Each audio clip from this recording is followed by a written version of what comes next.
క్రీడాకారిణి గతంలో ఉన్నటువంటి మంత్రి నన్ను వేధించిండు అన్నటువంటి కామెంట్ జరుగుతుంది. ఎస్, మనం ఈరోజు ఎక్స్ లో చూసినాము ఆ కామెంట్ గురించి. ఒక ఇంటర్వ్యూలో మాట్లాడుతూ తను మరి అథ్లెటిక్స్ కి సంబంధించినటువంటి క్రీడాకారిణి, మరి తన మీద ఒక ఇంటర్నేషనల్ అథ్లెటిక్స్ లో పాలు పంచుకునేటటువంటి క్రీడాకారిణికే మన దేశంలో, మన రాష్ట్రంలో, మన దగ్గర ఉండేటటువంటి ఆడపిల్లలకు రక్షణ లేకుండా ఉంటే గత ప్రభుత్వంలో ఉన్నటువంటి మంత్రి శ్రీనివాస్ గౌడ్, మరి స్పోర్ట్స్ మినిస్టర్ డైరెక్ట్ గా తను చెప్పింది. తను అప్రిషియేట్ చేయాలంటే కంగ్రాచులేషన్స్ లేకపోతే ఏదైనా విషెస్ చెప్పాలి. ఆ విషెస్ చెప్పే బదులు నువ్వు చాలా క్యూట్ గా ఉన్నావు, నాకు పర్సనల్ గా కలుస్తావా అని అడిగాడంట. దీనికన్నా దారుణమైనటువంటిది ఒక ఆడపిల్లకి, అందులో మనము ఈరోజు స్పోర్ట్స్ యూనివర్సిటీగా మార్చాలి. ప్రపంచ స్థాయిలో భారతదేశంలో మన రాష్ట్రాన్ని అత్యున్నతమైన స్థానంలో ఉండాలని మా ముఖ్యమంత్రి గారు అహర్నిశలు కష్టపడుతున్నారు. ఇంటర్నేషనల్ గేమ్స్ ఇక్కడ జరగాలని మా ముఖ్యమంత్రి గారు తపన పడుతుంటే గత ప్రభుత్వం చేసింది ఏందయ్యా అంటే ఆడపిల్లలకి ఇంత చులకన చేసి ఎవరైనా ఒకటే తాటికి గట్టేస్తాము. సామాన్య మహిళ అయినా సరే, ఇంటర్నేషనల్ మహిళ అయినా సరే, ఎవరికైనా సరే మా చూపులు, మా బుద్ధులు, మా గుణాలు ఇవే ఉంటాయి అని నిరూపించుకున్నటువంటి శ్రీనివాస్ గౌడ్కి నేను డిమాండ్ చేస్తున్నా. ఆ అమ్మాయికి ఈ విధంగా నువ్వు డైరెక్ట్ చెప్పింది, తనేం దాచుకోలేదు, తల పలానా అని ఏది కూడా దాపరికం చేయలేదు. స్పోర్ట్స్ మినిస్టర్ అని డైరెక్ట్ గా చెప్పింది. కాబట్టి శ్రీనివాస్ గౌడే ఉండే గతంలో స్పోర్ట్స్ మినిస్టర్. కాబట్టి ఈ విధమైనటువంటి నీచ పదజాలం మాట్లాడినటువంటి ఈ దొంగని ఈ రోజు వెనకేసుకొని వచ్చి ఎన్నో రకరకాలుగా మాట్లాడుతున్నటువంటి బీఆర్ఎస్ వాళ్ళు, ఇప్పుడు నేను కవితకు కూడా ప్రశ్నిస్తున్నా. చాలా మాట్లాడుతుంది కవిత, ఆడపిల్లలకి రక్షణ ఉండాలి, అది ఉండాలి, ఇది ఉండాలని. ఇప్పుడు నేను అడుగుతున్న కవితమ్మ, ఇప్పుడు గత ప్రభుత్వంలో ఉన్నటువంటి శ్రీనివాస్ గౌడే కానివ్వండి, ఇప్పుడు మాట్లాడేటటువంటి కేటీఆర్, హరీష్ రావు పొద్దుముక్కుల మా ప్రభుత్వం మీద, మా నాయకుల మీద విరుచుకుపడి మా మీద ఏదో చేస్తే ప్రభుత్వం పడిపోతుందని రకరకాల విన్యాసాలు చేస్తున్నా. మీకు నేను అడుగుతున్నా, ఈ రోజు ఈ అమ్మాయి అడిగినటువంటి మాటలకి మీరేం సమాధానం చెప్తారు? ఏడ తల పెట్టుకుంటారు, ఏడ తల పెట్టుకొని సస్తారు అని అడుగుతున్నా. అంతేకాకుండా మహిళా మంత్రులు నిన్న మొన్న చాలా మాట్లాడిన గత మహిళా మంత్రులు సవితారెడ్డి అండ్ గతంలో మా ప్రభుత్వంలో ఉన్నప్పుడు సునీతా లక్ష్మారెడ్డి, ఇప్పుడు వాళ్ళ పార్టీలో ఉంది ఆమె.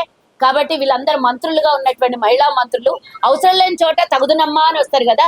ఇప్పుడు ఒక ఆడపిల్ల ఇంటర్నేషనల్ స్పోర్ట్స్ లో పార్టిసిపేట్ చేసినటువంటి ఒక అథ్లెటిక్ అమ్మాయిని ఈరోజు శ్రీనివాస్ గౌడ్ అనే మాజీ మంత్రి, స్పోర్ట్స్ మంత్రి మాట్లాడినటువంటి మాటలకి నాకు పర్సనల్ గా టైం ఇస్తావా అని అడిగినటువంటి మంత్రికి, మాజీ మంత్రికి ఏం సమాధానం చెప్తారో వీళ్ళు బహిరంగంగా వచ్చి ఇప్పుడు నిలబడండి ఆడపిల్ల పక్షాన. ఈ రోజు మా ముఖ్యమంత్రి గారి శాఖలో ఉన్నటువంటి ఆ స్పోర్ట్స్ శాఖ, దానికి మేము అత్యున్నతమైన ప్రాధాన్యం ఇస్తున్నాము. ఎడ్యుకేషన్ అయినా సరే, స్పోర్ట్స్ అయినా సరే, మా ముఖ్యమంత్రి గారు దాని మీద చాలా సీరియస్ గా ఉన్నారు. ఒక అమ్మాయికి మన తెలంగాణలో జరిగినటువంటి అవమానానికి, ఆమె ప్రతిష్టలకి, గౌరవ ప్రతిష్టలకి దెబ్బతీసినటువంటి వాళ్ళకి మీరిద్దరు కలిసి, మీరే కాకుండా చాలా నోరేసుకొని మాట్లాడేటటువంటి ప్రతి మహిళ, బీఆర్ఎస్ మహిళ, ఇప్పుడు ఇంకా చాలా బీజేపీ వాళ్ళు వీళ్ళు కూడా ఉన్నారు కదా, అందరు సమాధానం చెప్పాలి. ఈ అమ్మాయికి మీరు ఏమి సమాధానం చెప్తారు? మన రాష్ట్ర గౌరవాన్ని మళ్ళీ ఎట్లా కాపాడుతారు? ఆమె తను ఇప్పుడు నిన్నగాని మొన్ననే, తను ఈ మధ్యనే 2-3 రోజుల క్రితం ఇచ్చినటువంటి ఇంటర్వ్యూ మనకు బయటకు వస్తేనే కదా సమస్య ఏంటంటే, ఈ అమ్మాయి ఒకటే కాదు, ఎంతమందిని కీచకులందరూ వీళ్ళందరూ కలిసి ఎంతమందిని ఇబ్బంది పెట్టిండ్రో. నేను ఈ రోజు మీకు ధైర్యం కూడా ఇస్తున్నా, తెలంగాణలో గత ప్రభుత్వంలో ఎవరికైనా, ఏ మహిళకైనా సరే ఇలాంటివి ఏవైనా ఇబ్బందులు జరిగింటే గనక, మీకేదైనా ఆటంకాలు జరిగినా, మీ గౌరవ ప్రతిష్టాలకే ఆటంకం కలిగించినా, మీ మానభంగాలకు ఇబ్బంది పెట్టినా కూడా మీరు బహిరంగంగా వచ్చి మాట్లాడండి, బహిరంగంగా వచ్చి మాకు చెప్పుకోండి. లేదా మీకు ఎవరైనా కావాలంటే పర్సనల్ గా వచ్చి కూడా మాకు వచ్చి చెప్పుకోండి. మేము తప్పకుండా మీకు అందరికి అండగా ఉంటాం, మా ప్రభుత్వం అండగా ఉంటది. రేవంత్ అన్న అనేవారు ముఖ్యమంత్రి ఉన్నారు, మీకు అందరికి రక్షణ ఇస్తారు, కాపాడతారు. మీరు గతంలో మీరు ఏ సమస్యలు మీరు అనుభవించారో ఆ సమస్యలు తప్పకుండా వచ్చి చెప్పుకోవాలనేదే మా విజ్ఞప్తి, డిమాండ్ కూడా.